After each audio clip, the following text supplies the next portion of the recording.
Kamu tidak sadar kapan mulainya. Awalnya hanya melihat, lalu membandingkan, lalu merasa kurang. Lihat teman berhasil, kamu mulai gelisah. Lihat orang lain lebih mapan, kamu mulai tidak puas. Lihat hidup orang tampak bahagia, kamu mulai mempertanyakan hidupmu sendiri. Dan perlahan, iri hati itu tumbuh diam-diam. Kamu tidak menunjukkannya. Kamu tetap tersenyum. Tetap berkata, ikut senang. Tapi di dalam, ada suara kecil. Kenapa bukan aku? Ayat ini tegas. Di mana ada iri hati, di situ ada kekacauan. Dan kamu mulai merasakannya. Hatimu tidak tenang. Pikiranmu penuh perbandingan. Hidupmu terasa kurang terus. Sekalipun sebenarnya kamu sudah cukup. Masalahnya bukan karena hidupmu kurang baik. Masalahnya karena kamu terus melihat hidup orang lain. Kamu sibuk melihat apa yang kamu tidak punya. Sampai lupa melihat apa yang Tuhan sudah beri.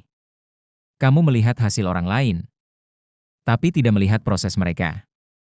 Kamu melihat pencapaian mereka, tapi tidak tahu pergumulan mereka. Dan kamu menilai hidupmu berdasarkan potongan hidup orang lain. Itu tidak adil. Renungkan ini.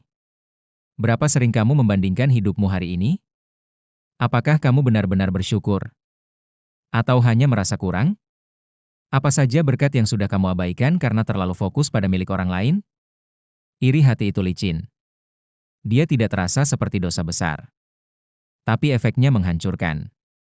Dia mencuri damai. Merusak sukacita. Membuatmu tidak pernah puas. Dan yang paling parah, membuatmu tidak lagi melihat kebaikan Tuhan dalam hidupmu sendiri.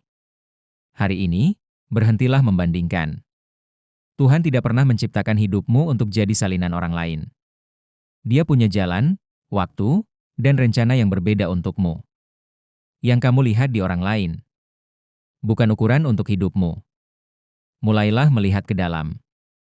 Lihat kembali apa yang kamu miliki. Dan belajar bersyukur dengan sungguh-sungguh. Karena damai tidak datang dari memiliki lebih, tetapi dari hati yang berhenti membandingkan. Dan ingat ini, selama kamu terus melihat hidup orang lain, kamu tidak akan pernah menikmati hidupmu sendiri.